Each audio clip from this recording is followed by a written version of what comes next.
एक पान शिकण्याचे, एक पान प्रेरणेचे.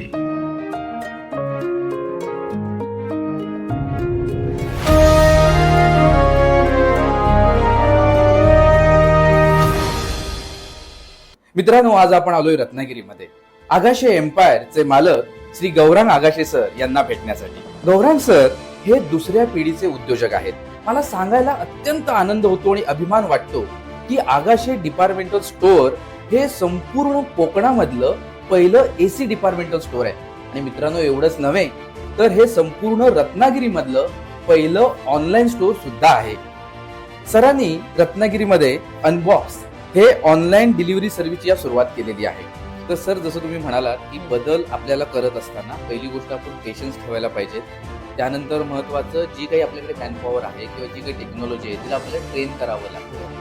त्याच्यानंतर दुसरी महत्वाची गोष्ट आहे की ग्राहकांना सवय लावावी लागते किंवा एज्युकेट करायला लागतं. मला वाटतं सर्व स्टार्टअप करणाऱ्यांसाठी, नवीन उद्योजकांसाठी आणि जुन्या उद्योजकांसाठी सुद्धा ही खूप काही शिकवणारी गोष्ट होती. व्यवसाय म्हणजे तो खूप काही शिकवून जातो. तुमचा बिगेस्ट सपोर्ट. अर्थात माझी फॅमिली, आई बाबा. येस. तुमचे बिगेस्ट क्रिटिक. येस. त्याला म्हणणं आरसा दाखवणारा माणूस. यानंतरचा सगळ्यात महत्वाचा प्रश्न आहे, दीप्ती मॅडमला लॉंग वेकेशनला कधी घेऊन जाणार? मॅडम बघतायत. लवकरच नाही, एक तारीख दिलीत, महिना दिलात तर बरं होईल. येणाऱ्या गणपतीनंतर. ओके. मित्रांनो, नमस्कार. एक पान प्रेरणेचे या युट्यूब चॅनलवर मी प्रतीक आपले मनापासून स्वागत करतो. मित्रांनो, आज आपण आलोय रत्नागिरीमध्ये आगाशे एम्पायरचे मालक श्री गौरांग आगाशे सर यांना भेटण्यासाठी. सर, नमस्कार. नमस्कार. गौरांग सर हे दुसऱ्या पिढीचे उद्योजक आहेत.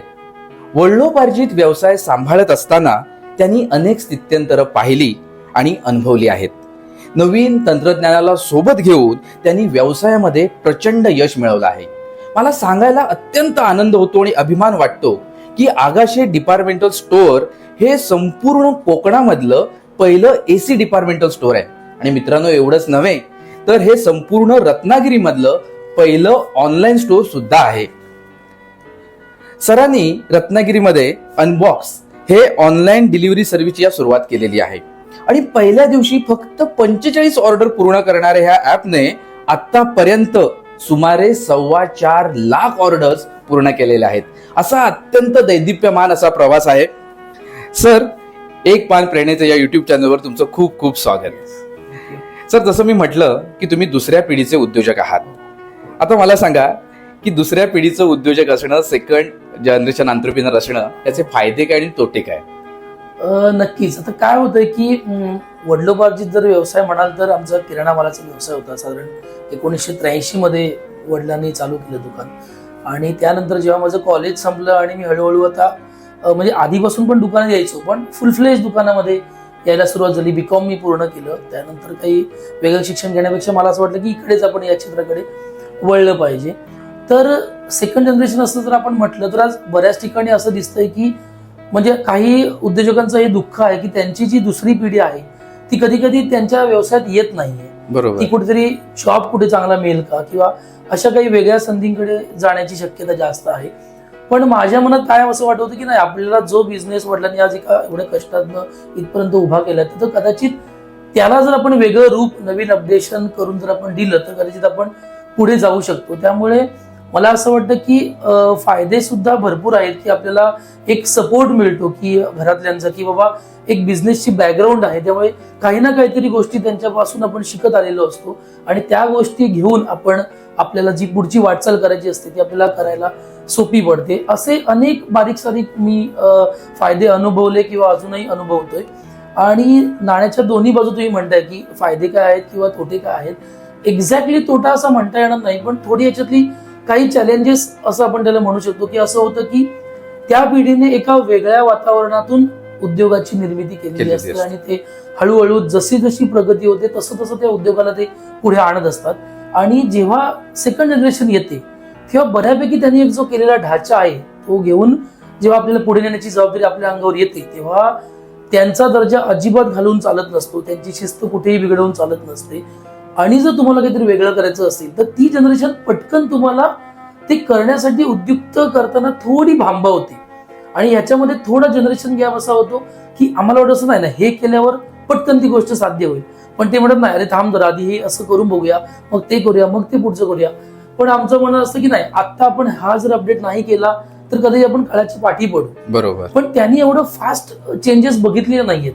त्यांच्यापासून जे काही जग बदलत गेलं ते आता जेवढं फास्टली बदलतंय तेवढं ते बदलत नव्हतं. त्यामुळे ते एक जरा तोटा म्हणता येणार नाही एक्झॅक्टली, पण थोडा त्यामुळे थोडे कुठेतरी वाद विवाद किंवा अशी एक परिस्थिती उद्भवते, जनरेशन गॅप, की ज्यामुळे पटकन एखादी गोष्ट मांडली गेली तर ती जनरेशन पटकन ती ऍक्सेप्ट करायला बघत नाही. पण एक त्याची बाजू अशी पण आहे की जेव्हा तुम्ही ती गोष्ट प्रूव्ह करून दाखवता की हा चल बाबा मी म्हणालोय, ती गोष्ट भले थोडेसे वादविवाद झाले पण ती गोष्ट जगासमोर चांगली आली, ती चांगली आता आहे, तर मात्र ती जनरेशन तुम्हाला खूप असं म्हणते की वा छान आहे, तो म्हणाला होता पण त्याने आता ते करून दाखवलं. पण म्हणजे अशा दोन गोष्टी याच्यामध्ये आहेत, थोड्यासा तोटे आणि फायदे मात्र भरपूर आहेत असं मी नक्की म्हणेन. येस सर, म्हणजे सरांच्या म्हणण्यामधून मला एक असं जाणवलं की आपल्याला जो बदल करायचा आहे तो यशस्वी झाला की लोक तुमच्या पाठी नक्की उभे राहतात. नक्कीच. आणि त्याच वेळेला बदल स्वीकारणं अपरिहार्य आहे, कारण एकेकाळी 12 वर्षानंतर जग बदलत होतं, नंतर 3 वर्षानंतर जग बदलतंय, आता एआयच्या काळामध्ये 8 महिन्यांनी अख्खा डाटा चेंज होतोय आणि जग बदलते, पर्स्पेक्टिव्ह बदलतायत. तर तुम्ही या व्यवसायामध्ये कधी आलात आणि तुम्ही तुमच्या व्यवसायामध्ये काय काय बदल केलेत? नक्कीच सांगायला आवडेल की बाबांच्या काळात जो व्यवसाय माझा चालू झाला होता तेव्हा एक जसं आपलं रेग्युलर किराणामाचं दुकान सगळ्यांना बघण्याची जी सवय आहे, काउंटर सिस्टीम, काउंटर असतात, त्याच्यामध्ये लोक आपली यादी घेऊन येतात, मग यादी वाचून तिथला जो काही कामगार असतो तो ती यादी प्रिपेअर करतो आणि मग त्याचं फायनली बिल होतं आणि मग तो निघून जातो. पण या सगळ्यामध्ये खूप वेळ जात होता. त्यामुळे मग मी जेव्हा बीकॉम झाल्यानंतर या धंद्यामध्ये यायला सुरुवात केली तेव्हा जे काही निरीक्षण केलं, तर वडिलांपासून शिकत आलो होतो की निरीक्षण ही खूप उद्योजक आहे त्याच्यासाठी निरीक्षण कला ही असणं अत्यंत गरजेचं आहे. तेव्हा निरीक्षणातनं असं समोर आलं की नाही, ही सिस्टीम कुठेतरी चेंज करण्याची गरज आहे. आणि त्यावेळेला असं व्हायचं की तुम्ही म्हणाल की बदल काय काय केले, त्याची थोडीशी थोडक्यात सांगतो की काय केलं की मला एक सवय होती की आम्ही नातेवाईकांकडे जायचो किंवा सुट्टी, माझे काही भाऊ मुंबईला पुण्याला राहायला होते, तर तिकडे गेल्यावर बघितलं की त्यांच्याकडे तेव्हा डिपार्टमेंटल स्टोर होती की स्वतः जाऊन माल घ्यायचा, त्याला विंडो शॉपिंग हल्ली एक नवीन नाव आहे. बरोबर. तर ते बघितलं, लक्षात आलं की अरे हा जर बदल आपण आपल्या रत्नागिरीमध्ये करू शकलो तर कदाचित खूप पुढे स्पर्धा जेव्हा निर्माण होणार आहे आमच्या व्यवसायाला, तर कधी अशा प्रकारची डिपार्टमेंट स्टोर येऊ शकतात. तर आपण काळानुसार बदलणं गरजेचं आहे. आणि त्यानुसार बाबांजवळ हे म्हणणं मांडलं की बाबा आपण डिपार्टमेंटल स्टोअरमध्ये जायला पाहिजे. तर तेव्हा त्यांचं थोडंसं मी ऐकलं, ते म्हणलं की आपण थोड्या प्रमाणात चालू करूया. म्हणजे त्याचं आम्ही नावच असं ठेवलं होतं की Agashe semi departmental store. Okay. ज्याच्यामध्ये ज्या आपल्या दैनंदिन आयुष्यातल्या ज्या शॅम्पू आहे, पेस्ट आहे, साबण आहे, कपड्याचं काही अजून मटेरियल आहे किंवा स्वच्छतेच्या काही लागणाऱ्या गोष्टी आहेत की ज्याच्यामध्ये लोकांना चॉईस हा खूप महत्वाचा असतो. आणि जे रेग्युलर आहे, बाकी तुरडाळ मुगडाळ हे दैनंदिन लागणार आहे, पण ते काय 1 किलो सांगितलं की 1 किलो आतनं येणार आहे.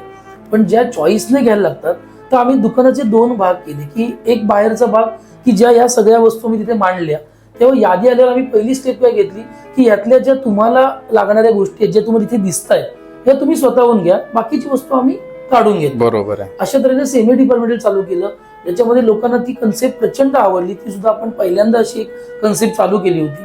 आणि मग त्यानंतर त्याचा आम्हाला फायदा कळला की याच्यातनं आपलं एक चांगलं काहीतरी निर्माण होतंय.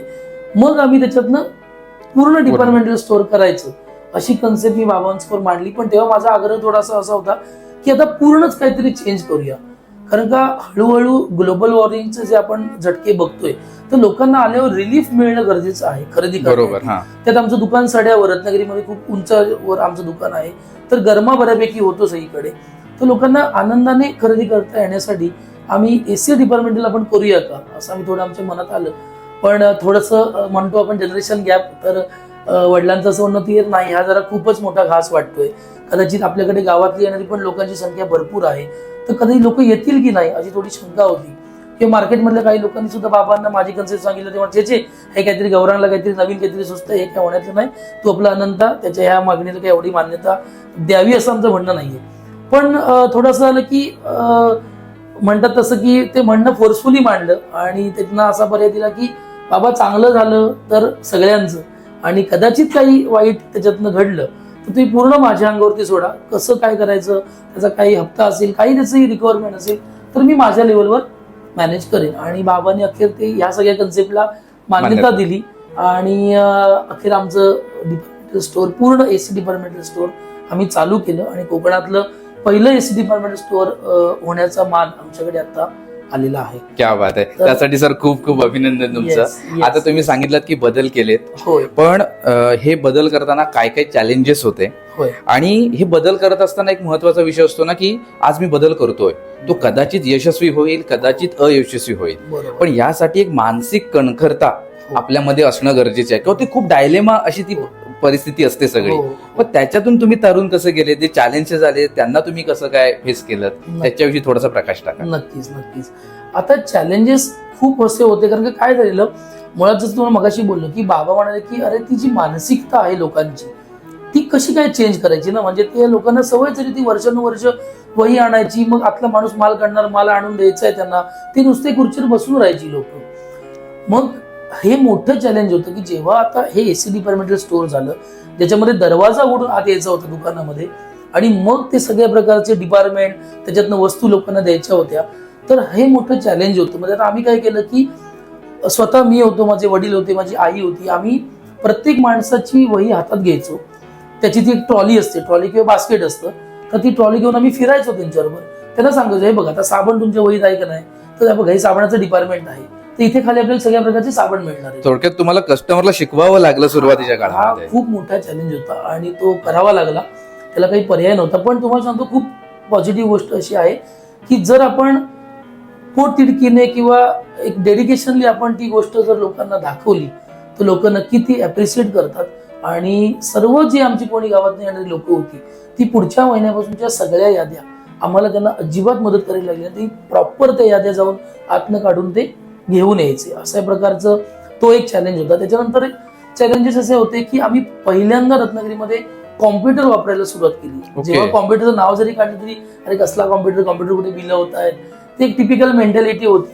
पण बाबांनी 1998 पासूनच ऑफलाईन बिलिंगला सुरुवात केली होती की दिवसभराचा सेल हा रात्री ते लोक कॉम्प्युटरवर फीड करायचे.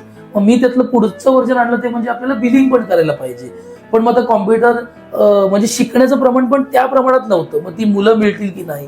मग बाबांनी एक चांगली आठवण तुम्हाला सांगतो या निमित्ताने की ते एक चॅलेंज होतं माझ्याकडे की आता हा मुलांना कॉम्प्युटर शिकवायचा, त्याच्यानंतर ते लोक बिलं करणार त्याच्यावर. तर आमच्याकडे एक पेपर टाकायला जमीर सावंत म्हणून मुलगा यायचा, तेव्हाची ती घोडा सायकल तुम्हाला माहिती आहे, जुन्यातली घोडा सायकल, त्याची उंची सुद्धा एकदम ठेंगू उंचीचा होता. आणि त्याचे जे कष्ट बघितले बाबांनी, तर बाबा त्याला सहज म्हणाले की अरे आमच्या दुकानात तू येऊ शकतोस का, पण नाही होऊ शकत, मला काही कॉम्प्युटर नाही, तू ये म्हणे, तुझी शिकण्याची तयारी असेल तर मी तुला शिकवण्याची माझी तयारी आहे. आणि तुम्हाला आश्चर्य वाटेल, जो पेपर टाकणारा मुलगा होता त्याला आम्ही कॉम्प्युटर शिकवायला सुरुवात केली, तो बिलं करायला लागला, अचूक बिलं करायचा, जराही त्याच्याकडनं चूक नंतर होत नव्हती. अतिशय चांगला तो कॉम्प्युटर ऑपरेटर या पदासाठी तयार झाला. आज तो मुंबईमध्ये स्थित आहे. नंतर त्याने कालांतराने चांगल्या ऑपॉर्च्युनिटी आल्यामुळे तो पुढे गेला. आम्हालाही चांगलं वाटलं की एका चांगल्या पोस्टवर तो जातो आणि मुंबईमध्ये तो स्वतःचं कुटुंब, स्वतःचा ब्लॉग घेऊन मुंबईमध्ये राहतो. तर ही एक चांगली गोष्ट त्याने मी तुमच्या वतीने मी सांगू इच्छितो की तुमच्या हाताखाली असलेला जो वर्ग आहे त्याला जर तुम्ही चांगल्या प्रकारे ट्रेनिंग दिलं, त्यांना जर आपण अप्रिशिएट केलं तर कोकणातला माणूस कधीच पाठी राहणार नाही, त्याला आपण फक्त मार्गदर्शन करायला हवं. तर तो एक चॅलेंज आमच्या समोर होता, तो आमचा अशा तऱ्हेने आम्ही मुलांना ट्रेनिंग दिलं आणि तो सोडवला. त्याच्यानंतर असं होतं की सॉफ्टवेअर म्हणजे आता हे सगळं एकत्र आणायचं, जवळपास त्यावेळेला आमच्याकडे 4,500-5,000 वस्तू होत्या, त्या सगळ्या एकत्र आणायच्या, तर प्रत्येक वस्तू फीड करायला पाहिजे, त्यानंतर ती लोकांना डिस्प्ले होणार आहे. तर तो मोठा चॅलेंज सोडवला. तो म्हणजे आपल्याच रत्नागिरीला एक फर्म आहे RX सोल्युशन म्हणून आहे, त्यांचे प्रशांत आचार्य आणि ऋषिकेश सर पोद्दार. तर त्यांच्याकडे आम्ही हे म्हणणं मांडलं की अशा प्रकारे आम्हाला करायचं, तर काय करता येईल. तर त्यांनी तेव्हा आम्हाला REZ म्हणून एक नावाचं सॉफ्टवेअर दिलं आणि मग तो आमचा गुंता त्यानुसार आम्ही सोडवला आणि आम्हाला ती बिलं करता आली. तर सांगायला असं वाटलं की बऱ्याच काही अशा गोष्टी आहेत की ज्या चॅलेंजेस होत्या. मुळात मग अशी म्हटलं असं की यादी कशी काढायची, बिलं कशी करायची, मग ते सॉफ्टवेअर कसं वापरायचं. त्यानंतर असं होतं की पॅकिंग करायचो आम्ही तेव्हा, म्हणजे पॅकिंग केल्याशिवाय लोकांना घेता येणार नाही, बरोबर, स्वतः जाऊन कोणी आत्तासारखं घेणार नाही वस्तू पटकन. तर पॅकिंग डिपार्टमेंट करणं ही काळाची तेव्हाची गरज होती. पण तेव्हा आम्ही काही पॅकिंगला लेडीजची नियुक्ती केली आणि आम्ही छोट्या प्रमाणात का होईना पण आम्ही ते पॅकिंग करायला घेतो, पण त्यांना कळत नव्हतं पटकन.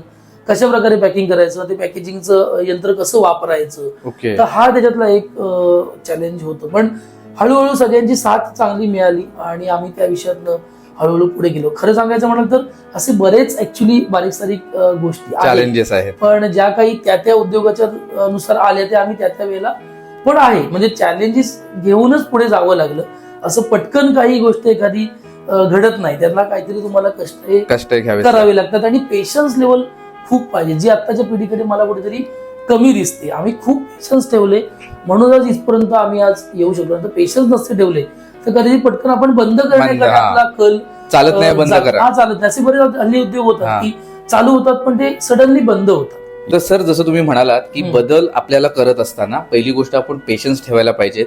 त्यानंतर महत्वाचं जी काही आपल्याकडे मॅनपॉवर आहे किंवा जी काही टेक्नॉलॉजी आहे तिला आपल्याला ट्रेन करावं लागतं. त्याच्यानंतर दुसरी महत्वाची गोष्ट आहे की ग्राहकांना सवय लावावी लागते किंवा एज्युकेट करायला लागतं. बऱ्याचदा नवीन जनरेशनचं असं होतं की मी आता बदल केलाय तो लगेच ऍक्सेप्ट केला गेला पाहिजे, असं लोकांची एक मानसिकता असते. पण हे महत्वाची जी सरांनी प्रोसेस सांगितलेली आहे ही अतिशय महत्वाची आहे. सर, याच्यानंतर आला इन्फॉर्मेशन टेक्नॉलॉजीचा जमाना आला आणि त्याच्यानंतर तुम्ही जे तुमचं स्टोअर आहे ते ऑनलाईन घेऊन गेलात, तर ते कसं काय आणलं?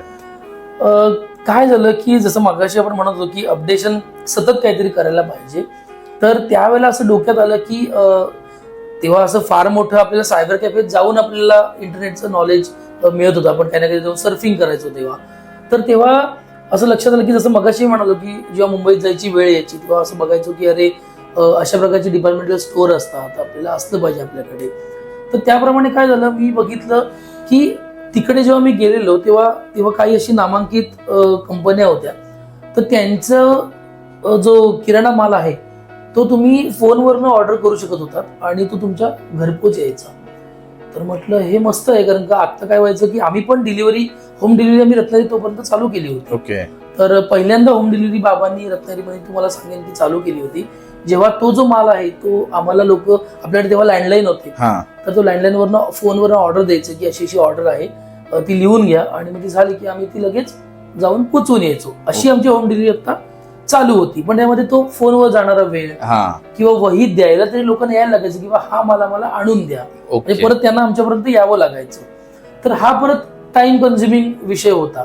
पण हे जे मी तिकडे बघितलं मुंबईमध्ये, तर म्हटलं रे हे भारी आहे की अशी ऑर्डर द्यायची आणि माल येतो तिकडनं. पण तेव्हा त्यांच्याकडे वेब बेस्ड ऍप्लिकेशन होतं, जे माझ्यासाठी खूपच, म्हणजे ते मला तेव्हा असं वाटलं हे काय आहे, म्हणजे कसं काय घडते ही गोष्ट. तर जेव्हा मी आलो इकडे परत, तर तेव्हा जसं मी तुम्हाला मगाशी म्हणालो की सॉफ्टवेअरसाठी मी RX सोल्युशनशी गेलेलो, तेव्हा त्यांना बोललो की अरे अशा प्रकारचं, म्हटलं मी तिकडे बघितलं की अशा प्रकारे काहीतरी होतंय. तो म्हणाला होय अरे अशा प्रकारचं एक ऍप्लिकेशन करता येतं आणि मग त्याच्यावरनं ऑर्डर आपल्याला मागवता येतात. पण त्याचा तेव्हा खर्च ऐकला तेव्हा असं म्हटलं नाही, म्हटलं हा आपला काही विषय नाही, किंवा एवढं आपण त्या जनरेशनला आता सांगू शकत नाही घरात जाऊन की आपल्याला हे काहीतरी करायचंय म्हणून.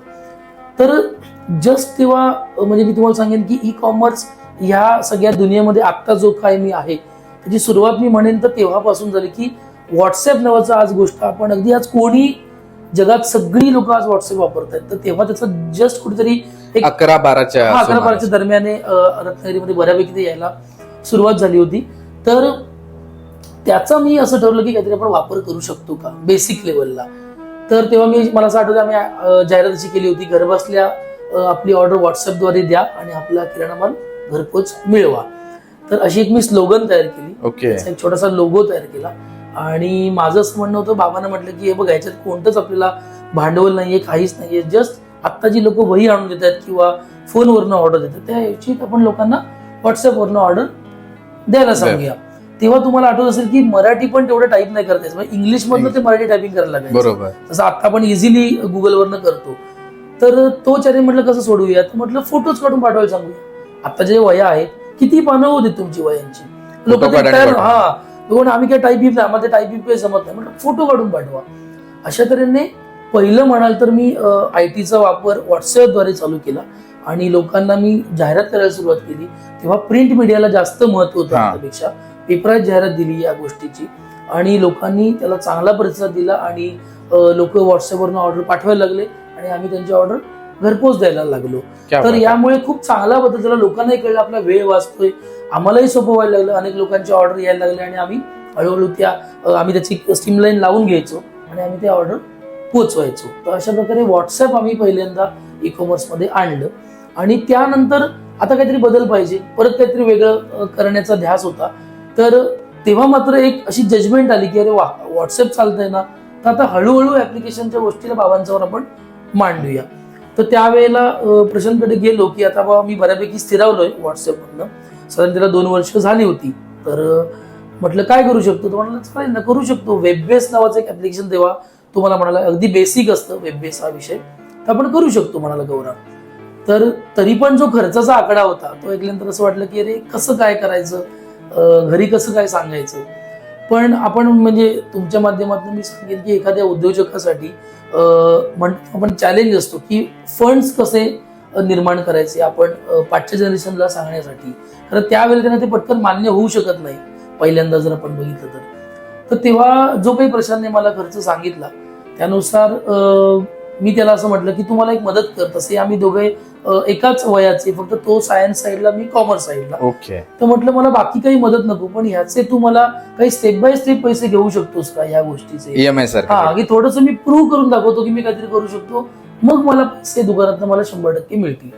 प्रशांतने पहिल्या झटक्यात होय म्हटलं. ही खूप मोठी गोष्ट आहे की जरी तो मित्र असला तरी व्यावहारिक गोष्टींमध्ये सुद्धा आज RX सोल्युशनने मला एक सपोर्ट देऊ केला की तू बिंदास गौरव, आमच्यासाठी पण एक नवीन आम्ही काहीतरी केल्यासारखं होणार आहे, आम्हालाही काहीतरी शिकता येईल आणि काही प्रॉब्लेम नाही. आमच्या व्यवसायामध्ये बुद्धिमत्ता हेच आमचं भांडवल आहे. आम्हाला तुझं ऍप्लिकेशन करण्यासाठी वेगळं काहीतरी इन्फ्रास्ट्रक्चर वाईज काही नाही करायचं. त्यामुळे मी म्हणाला करू शकतो, एका मित्रासाठी हे काम मी नक्कीच करू शकतो. आणि तो एक वेगळा सपोर्ट चांगला मिळाला आणि वेब डेव्हलपमेंटला सुरुवात झाली. पण त्याच्यामध्ये चॅलेंजेस काय होते की त्यांना आहे ना कसं तुम्हाला ऍप्लिकेशन करायचंय ह्या सगळ्याचे डिटेल्स लिहून द्यावं लागतं. की ओपन झालं ऍप्लिकेशन की अमुक विंडो आली पाहिजे, त्यातनं अमुक झालं पाहिजे, त्याच्यातनं तमुक झालं पाहिजे.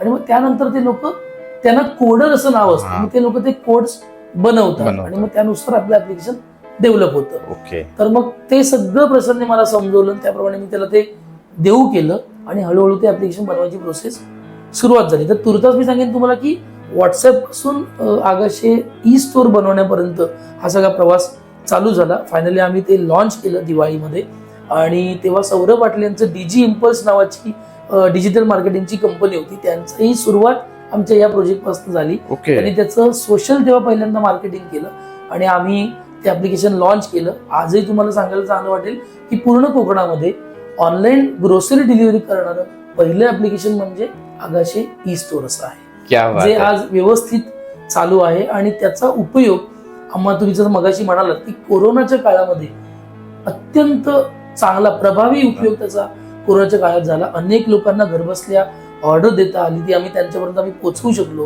कारण का सरकारचं तेव्हा धोरण होतं की कोणत्याही ठिकाणी तुम्हाला जायला परमिशन नव्हती आणि किराणा मालामध्ये पण ते 5 लोकांना घ्यायचं, ते अंतर ठेवायचं होतं, त्यापेक्षा हे खूप इझी होतं. तर मी म्हणेन की बऱ्याच लोकांना कोरोना कसा सादर गेला, तर आमच्यासाठी हा एक वेगळ्या प्रकारे अनुभव होता की आमचं ऍप्लिकेशन त्यामुळे जास्त हिट झालं आणि लोकांना चांगल्या प्रकारे आम्ही डिलिव्हरी देऊ शकलो ऍप्लिकेशनवरनं. थोडक्यात इथपर्यंत प्रवास आला. नक्की सर. सरांच्या बोलण्यामधून मला एक गोष्ट जी प्रामुख्याने जाणवते की आपण दुकान आहे तर आपला सगळा फोकस हा प्रोडक्ट वरती असतो. सरांचा जो संपूर्ण फोकस आहे तो कस्टमरचा वेळ कसा वाचवता येईल, त्याला जास्तीत जास्त छान सर्व्हिस कशी देता येईल. मला वाटतं हे बाकीच्या दुकानदारांनी सुद्धा एक शिकण्यासारखी गोष्ट आहे, बाकीच्या बिझनेसमॅननी सुद्धा शिकण्यासारखी गोष्ट आहे की आपल्याला कस्टमरचा वेळ वाचवायला पाहिजे, त्याची सर्व्हिस अजून इम्प्रूव्ह करायला पाहिजे. आणि मग त्याच्यामधूनच तुम्ही अनबॉक्स ही संकल्पना घेऊन आलात. ही संकल्पना तुमच्या मनात कशी आली आणि प्रत्यक्षात उतरवताना संकल्पना खूप लोकांच्या डोक्यामध्ये येतात, काय काय बारीक बारीक अभ्यास करावा लागला. काय झालं, जेव्हा आगाशी स्टोअर एका चांगल्या वळणावर आलं त्याच्यानंतर काय झालं की असं होईल की तुम्ही म्हणाल की अरे ह्यांना हे जातात मुंबईत काहीतरी घेऊन येतात, पण सतत काहीतरी नवीन शिकण्याची आवड असल्यामुळे काय झालं की परत जेव्हा अशा मोठ्या शहरात जाण्याची वेळ आली तेव्हा मी प्रचंड फूडी माणूस आहे. तोही एक माझा स्वभाव त्या धंदे देण्यासाठी थोडासा कारणीभूत ठरला असं मला वाटेल. तर फूडी असल्यामुळे मी त्या दिवशी नातेवाईकांकडे जेव्हा थांबलो होतो तर अशी प्रचंड भूक लागली आणि म्हटलं अरे काहीतरी खायला जाऊया बाहेर. तर तो भाऊ म्हणाला की आत्ता काही मी तुझ्याबरोबर येणार नाही खायला गेला, तुला हवंच आहे का. म्हटलं होय, मला काहीतरी आता खायला हवंय. म्हटलं आलोय तर म्हटलं फिरायला. तर मग त्याने काहीतरी त्याच्याकडनं मोबाईलवरनं एक ऍपवरनं पर्टिक्युलर हॉटेलला एक ऑर्डर केली आणि त्याच्याकडनं ती ऑर्डर आली तिकडे आणि म्हणजे ती घरातच आली. तो एक मुलगा घेऊन आला. अरे म्हटलं तू काय केलं? मला वाटलं की हॉटेलचा कोणतरी मुलगा घेऊन आला, पण ड्रेस तसा काहीतरी वेगळा. तो म्हणाला नाही रे यार, इथे हे सगळं जे काही अन्नपदार्थ असतात ते कोणतंही तुला हॉटेल हवं असेल तर त्या ऍप्लिकेशनमध्ये शोधता येतं आणि त्या हॉटेलमध्ये तू पदार्थ मागवू शकतोस. तेव्हा ते मला काही कळतच नाही, कसं काय म्हणजे शक्य आहे, काय चालू आहे. तर तेव्हा त्याने मला तेव्हा नामांकित जे आताच्या कंपन्या त्यांची नावं घेऊन सांगितली की अशा अशा लोकांचं ऍप्लिकेशन मुंबईमध्ये खूप चांगल्या प्रकारे काम करते. लोकांची पण सोय होते, अनेक लोकांना गरज असते. तर परत तेच किडा वळवळला की अरे बापरे, म्हटलं आता हे कधी ना कधी आपल्याकडे पण येणार. म्हटलं हे करायला पाहिजे, हे खूप छान आहे म्हटलं हा विषय आणि मला आवड पण होती खाण्याची. तर तेव्हा गाडगे पाटील आपल्याकडे म्हणजे बस, ट्रेनपेक्षा बसचा जास्त प्रवास. तर मग मी येता येता विचार चालू होता की हे पण आपल्याला काही ना काहीतरी करायचा आपण प्रयत्न करूया आणि परत आपण आरएक्स सोल्युशनकडे वाट धरूया. म्हणजे एक मिनिट थांबवतो की उद्योजकांनी स्वस्त बसायचं नाही, नाही, दरवेळेला नवीन खाद्य मेंदूला काहीतरी करत राहायला पाहिजे. येस. आणि पुढे आता तर मग आलो इकडे आणि भेटलो प्रशांतला परत. सेम सगळा किस्सा की अरे असं बघून आलोय. तो पण मध्ये म्हणाले काय तू सगळं काहीतरी बघून येतोस, तुला काहीतरी असं हे सोपं नाही, म्हणजे चॅलेंजिंग आहे म्हणाला. एवढं सोपं नाही फूड डिलिव्हरीचं ऍप्लिकेशन करणं. त्याला खूप प्रकारच्या चॅलेंजेस तुला स्वीकारावे लागतील, कारण का पॉईंट टू पॉईंट गुगलचं लोकेशन घ्यावं लागतं, त्याच्यासाठी गुगलचे काही चार्जेस द्यावे लागतात, डेव्हलपमेंटची कॉस्ट प्रचंड आहे. त्यानंतर आम्हाला जे लॉजिक डेव्हलप करायला लागणार आहे ते सोपं नाहीये. म्हणजे जो मुलगा एखाद्या हॉटेलच्या जवळ असेल त्याला ती ऑर्डर असाईन झाली पाहिजे, त्याच्यानंतर ते कस्टमर त्याचा मेसेज गेला पाहिजे. तर हे खूप मोठं आहे.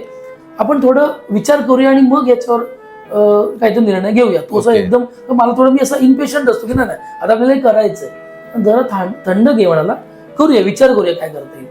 आणि त्यातून असं झालं की असं मला कळायला लागलं की प्रशांतचा जो काही सल्ला आहे तो मला की हे पटकन नाहीये तर ते खूपच डिले कदाचित होऊ शकतं. पण मी याचा अभ्यास चालू केला की नक्की ऑर्डर द्यायचं म्हणजे काय करायचं. किंवा अशी एक पद्धत होती की आपण जर म्हणजे जे ऍप्लिकेशन मुंबईमध्ये होतं त्याच्यात अशी सोय होती की जर ते आपण डाउनलोड केलं आणि त्याचा पत्ता आपण मुंबईचा टाकला तर ते आपण ऍप्लिकेशन सर्च करू शकतो की कसं काम चालतं. मग रात्रीपासून मी ते करायला लागलो की अरे कशी ऑर्डर जाते. आता एक होत होतं की मला ऑर्डर मागवता येत नव्हतं, पण मी ऑर्डर देईपर्यंतच्या प्रोसेसला जाऊ शकत होतो.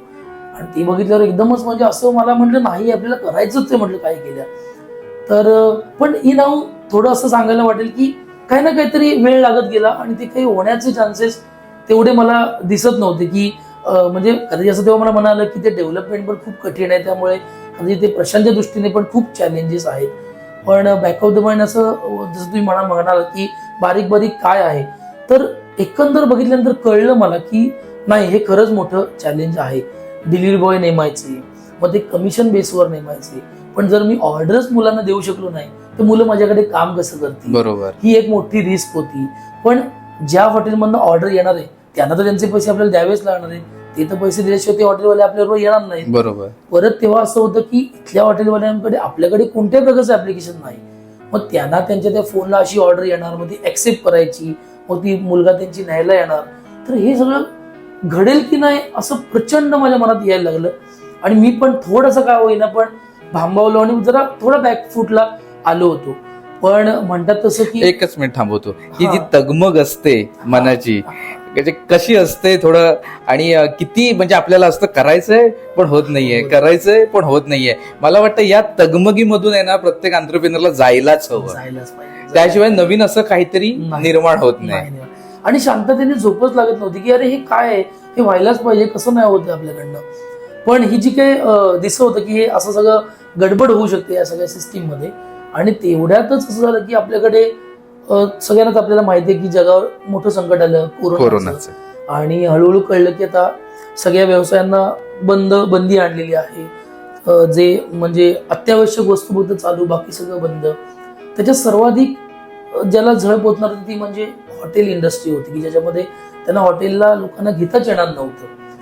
तर त्यावेळेला काय झालं, इथले जे काही लोक हॉटेल असोसिएशनचे जे काही पदाधिकारी आहेत त्याच्यामध्ये तुम्हाला नाव घ्यायला पण आवडेल मला रत्नागिरीतले, की हॉटेल फ्लेवर्सचे महेश सावंत, मिथिला हॉटेलचे विवेक शानबाग सर, किंवा गणेश धुरी आरती डायनिंगचे, किंवा हर्षा हॉटेलचे कौस्तुभ सावंत, सुहास ठाकूर देसाई, आमच्या सगळ्यांचे खूप एक चांगलं मोठं नाव ते म्हणजे उदय, म्हणजे आमचे आप्पा लोध जे कार्निवलचे आज मालक आहेत, महेश सावंत हॉटेल फ्लेवर्सचे, आमचा सुरस स्नॅक्सचा रश्मीन दुर्वे, ह्या सगळ्यांनी कुठेतरी यांना कळलं होतं की मी असं काहीतरी करतोय काहीतरी ऍप्लिकेशनच्या संदर्भातलं, आणि ते मला येऊन भेटले की अरे गौरांग तू काही करतोयस का? तर म्हटलं होय, मी अशा प्रकारचं करण्याचा प्रयत्न आहे, पण माझं अजून फायनल नाही झालेलं आहे. तर ते म्हणाले बघ गौरांग, आता एक चांगलं असं आम्हाला वाटतं की आम्हालाही सगळ्यांना या सगळ्याची गरज वाटते, जर तू करत असलास तर जरूर कर, आम्ही तुला नक्की साथ देऊ. क्या बात आहे. जसं तुम्ही मगाशी म्हटलं की तेव्हा मला प्रशांतने फंडिंग संदर्भातलं सपोर्ट केला, बाबांनी मला पुढे जाण्याची संधी दिली, सपोर्ट दिला, तसं ह्या काही लोकांनी मला हा जो काही सपोर्ट दर्शवला, त्यामुळे मनात एक परत तुम्ही म्हणता ती तगमगीला एकदम पुढचं वळण आलं की अरे वा, ही चांगलीच आपल्यासाठी संधी होऊ शकते. आणि प्रशांतला म्हणालो, प्रशांत आता काही असू दे, डेव्हलपमेंट कितीही चॅलेंजेस असू दे, आपल्याला ते करायचंय. तर प्रशांत म्हणाला याला वेळ लागू शकतो गौरव, एक 3-4 महिन्याचा कालावधी. म्हटलं नाही, एवढा आपल्याकडे वेळ नाहीये, त्यांचे व्यवसाय ऑलमोस्ट बंद झालेत आणि आपल्याला आता हे लॉन्च करायला पाहिजे. बरोबर. तर त्याने पण मला, जसं मी म्हणतो की बारीक बारीक गोष्टी काय असतात, तर त्याच्यासाठी पण ते चॅलेंज होतं की अशा प्रकारचं गुगल लाईव्ह लोकेशन कसं कॅच करायचं. त्याच्यासाठी एक त्याला एपीके नावाच्या गोष्टी असतात, एपीके खूप लॉन्च करायला लागतात आणि मग त्यानुसार त्याची डेव्हलपमेंट करायला लागते. आणि यामध्ये खूप मोठ्या लेवलचं आम्ही करू शकत नव्हतो, ज्याला मी मगाशी म्हणालो जसं आगाशी स्टोअर वेब बेस होतं, तसं हे सुद्धा आम्हाला एक वेब बेस ऍप्लिकेशन जे खूप बेसिक आहे. उघडताना ती वेबसाईटच ओपन होते, पण फोनमध्ये त्याला अँग्युलर असं म्हणतात, त्याला फोनमध्ये ती अशी फोनच्या साईटची ओपन होते, जे आपल्याला वाटतं की ऍप्लिकेशन आहे, पण ते वेब बेसच पाठी वेबसाईट रन होत असते. तर प्रशांत ठीक आहे गौरव, करूया. त्यांनी पण ते थोडं मनावर घेतलं आणि 4 महिन्याचा कालावधी त्यांनी, तुम्हाला आश्चर्य वाटेल की 1.5 महिन्यातच त्यांनी ते ऍप्लिकेशन वॉर फुटिंग वरती काम केलं. खूप चांगल्या लेवलला त्यांनी काम केलं.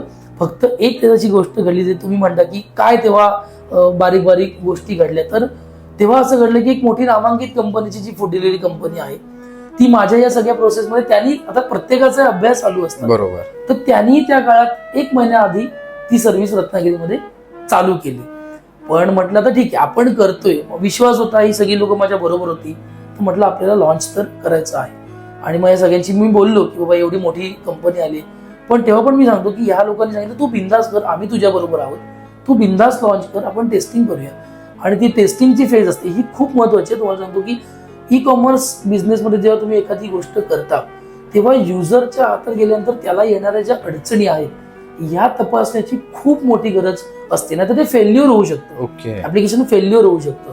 आमची टेस्टिंगची फेज आम्ही चालू केली की एक डायनॅमिक म्हणजे एखादी डमी ऑर्डर प्लेस करायची, मग हॉटेलने ऍक्सेप्ट करायची, मग ती ऑर्डर डिलिव्हरी बॉयकडे जाणार, मग तो डिलिव्हरी बॉय आम्हाला तेव्हा मॅन्युअली असं करायला लागायचं, ऑटोमॅटिक व्हायचं नाही. मग ह्या सगळ्या बारीक बारीक गोष्टी मला ती खूप रिस्क वाटायला, हे नक्की सगळं मॅनेज होईल ना, पण टेस्टिंग मध्ये थोडा कॉन्फिडन्स आला आणि फायनली असं ठरलं की आता आपण हे लॉन्च करायला हवंय. आणि 7 जून 2020 पहिल्यांदा कोकणातलं फूड म्हणजे फूड डिलिव्हरी ऑनलाईन ऍप असं आपलं अनबॉक्स युअर डिझायर असं आपण चालू केलं. Yes sir. सरांच्या बोलण्यामधून एक गोष्ट मला सांगायची आहे की भारत आहे ना, हा ट्रस्ट डेफिशिएंट कंट्री आहे, म्हणजे इथे विश्वासाची कमी आहे. त्याच्यामुळे तुमच्या वागण्यामध्ये, तुमच्या व्यवसायामध्ये जर तुम्ही विश्वास निर्माण करू शकलात तर लोक तुमच्यासोबत जोडली जातात.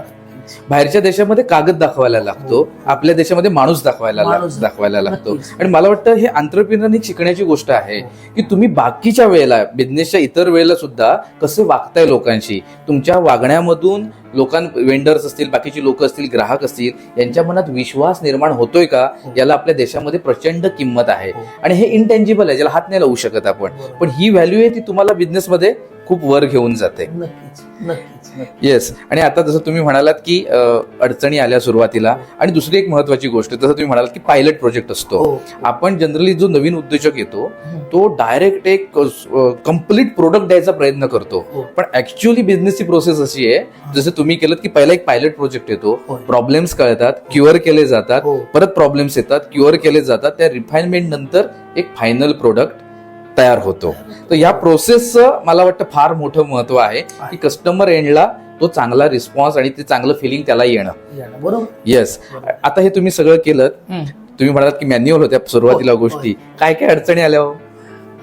मॅन्युअल मध्ये असा प्रॉब्लेम होता की तेव्हा माझ्याकडे कोणी स्टाफ नव्हता, शक्यच नाही ना, ज्या बिझनेस बद्दल किती ऑर्डर येणार हे माहितीच नाही, तर स्टाफ ठेवून म्हटलं काय फायदा, आपणच करूया सगळं चालू. तर आर्यक सोल्युशन मधलंच एक टेबल मला त्यांनी अलॉट केलं होतं की तू इथेच गौरांग बस, म्हणजे एखादं चॅलेंज आलं तर पटकन आम्ही ते रेक्टिफाय करू करू शकतो. शकतो. तर काय व्हायचं म्हणजे समजा आता तुम्ही आपल्या रत्नागिरीतलं उदाहरण घेतलं तर समजा मिथिला हॉटेलमधनं मारुतीला ऑर्डर पडली, तर मिथिला हॉटेल तुम्हाला दिसत राहतं इथनं ऑर्डर आली आणि डिलिव्हरी बॉयचा एक चार्ट यायचा की कुठला डिलिव्हरी बॉय कुठे कुठे आहे. एक मारुती मंदिरला आहे, एक समजा साई स्टॉपला आहे, एक शांतीनगरला आहे. तर तेव्हा तो ऑटोमॅटिक कनेक्ट नाही व्हायचा. मग मी ठरवायचं असतं की या मुलाला तर ही ऑर्डर आपल्याला द्यायची, तर ती एक एक ऑर्डर द्यायची की ती सिलेक्ट करायचा तो बॉय आणि मग ती त्याला असाइन होते ऑर्डर आणि मग तो तिथे जातो आणि मग पुढची सगळी प्रोसेस ती आम्ही सगळी शेड्यूल केलेली होती. पण ते व्हायला असं लागलं की आम्ही असं डिझाईन केलं होतं की निदान एकंदर मानसिकता बघता 10 ऑर्डर दिवसाला पडतील असं एक कॉस्ट शीट मांडली होती सगळी. पण झालं असं, मग तेही तुम्हाला सांगायला आवडेल की एक पॉझिटिव्ह एनर्जी आपल्या पाठी कशी असते. म्हणजे लोक म्हणतात की जगात देव असतो, आपण मूर्तीची पूजा करतो, तर तिथे तो असतोच, आपली सगळ्यांची श्रद्धा असते. पण माझं असं सांगणं आहे की आपल्या सगळ्यांच्या जवळपास फिरणारा देव म्हणजे आपल्या घरात असलेले आई बाबा. अगदी त्याच्यापेक्षा म्हणजे मी तर म्हणतो त्यांच्यातच आपला देव आहे असं म्हणायला काही गैर होणार नाही. त्याप्रमाणे 7 जूनला पहिली ऑर्डर माझ्याच बाबांनी मला टाकली होती. अनंत आगाशे असं नाव आलं आणि पहिली ऑर्डर आली होती.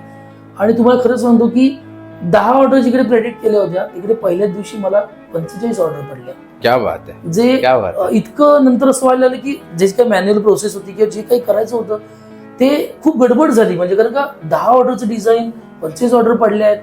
पण लोकांनी, रत्नागिरीकरांना मी खरंच या वतीने धन्यवाद देईन की खूप चांगल्या तऱ्हेने ऍक्सेप्ट केलं लोकांनी मला, आणि लोकांनी थोडे पेशन्स दाखवले. काही डिलिव्हरीला मला लेट झाला कारण तेवढे डिलिव्हरी बॉय माझ्या तेव्हा सुरुवातीला नव्हते. नसतात. पण त्या दिवसापासून आजपर्यंत बघायला तर कधी पाठीवरून बरं बघायला लागलं नाही की आता मला ऑर्डर मिळत नाहीये. म्हणजे मी म्हणतो की एक पॉझिटिव्ह एनर्जी, ज्या एनर्जीने बाबांनी मला पहिली ऑर्डर दिली, मला जो एक फील मिळाला. मग आपण म्हणतो की जनरेशनचे फायदे आहेत, तोटे आहेत, पण ती जनरेशन तुमच्या बरोबरीने सुद्धा इतकी जाते जेव्हा त्यांना ते कळतं की येस ह्या व्यक्तीने काहीतरी करून दाखवलंय. तेव्हा जो त्यांचा जो तुम्हाला बॅक सपोर्ट मिळतो ना, तो मला नाही वाटत की कोणत्या वेगळ्या गोष्टीने तुम्हाला पटकन मिळू शकतो. त्यांची एकता ही आपल्यासाठी आयुष्यात खूप मोठी असते. आणि मी खरंच या वतीने माझ्या सगळ्या घरच्यांचे आभार माने की त्यांनी जो मला सपोर्ट देऊ केला, त्या शिदोरीवर हा सगळा प्रवास आतापर्यंत चालू आहे. आणि अडथळे म्हणाल तर खूप येतच राहतात. काय व्हायचं की तेव्हा अशी एक प्रवृत्ती होती की ऑर्डर मागवायची लोक, आणि काही जणांचं असं व्हायचं की तिथे गेलात ना घरात की थोडा लेट झाला किंवा काय झालं म्हणून लोक मला ऑर्डर नको आहे. पण तो माझ्यासाठी अशी गोष्ट होती की ती हॉटेलने तो ऑर्डर प्रिपेअर केली. आता कस्टमर नाही म्हणतात, कस्टमरला पण जपायचं आहे, त्यांना आपण काही बोलू शकत नाही. मग ती ऑर्डर आपल्यालाच आणायला लागायची, पण त्याचे पैसे मात्र आपल्याला हॉटेलला द्यायला लागायचे. कारण का त्यांचं बिलिंग झालंय, काय करणार ना, काय करणार. त्यामुळे मग ती एकतर ऑर्डर आमच्या डिलिव्हरी बॉईज असतात त्यांना आम्ही द्यायचो, अदरवाईज आता काही नाहीच झालं तर आपल्या घरी आणायची ऑर्डर. तर हेही सुद्धा प्रॉब्लेम आम्ही फेस केला. मला वाटतं जे पुढे फार छान दिसतं त्याच्या मागे हे एवढं सगळं रामायण घडत असतं. अनेक वेळेला घरात जाऊन मला मी ऑर्डर दिलेली आहेत. कारण का मुलांचं काय व्हायचं की म्हणजे खूप ऑर्डर पडल्यात पण माझी मुलं कमी आहेत, तर उरलेल्यांना मी उशीर का ऑर्डर देऊ ना, माझे मुलं नाहीत म्हणून. तर गाडी काढायची आणि आपल्याला प्रत्येकाच्या दारात जाऊन पार्सल द्यायला लागेल. तेव्हा असं लोकांना वाटायचं अरे आगाशांचा मुलगा आलाय. म्हटलं बघा हे असं काही नाहीये, शेवटी माझं ते काम आहे, तो बिझनेस मी स्वीकारलेला आहे. तेव्हा या वतीने मी हे पण तुम्हाला सांगेन की तुम्ही कोणी असा, म्हणजे तुम्ही एंटरप्रिनर आहात, तुम्ही कोणता अजून जॉब करताय की तुम्हाला एखाद्या वेगळ्या बिझनेसमध्ये आहात किंवा चालू असलेल्या बिझनेसमध्ये तुम्ही आला आहात, तर तुम्हाला कोणत्याही प्रकारची लाज न बाळगता जे पडेल ते काम करण्याची जर तुमची आज मार्केटमध्ये तयारी असेल तर मला नाही वाटत की या जगात काही अशक्य असं आहे. 100% तुम्हाला यश तुम्ही संपादित करू शकता असं मी 100% या वतीने सांगेन.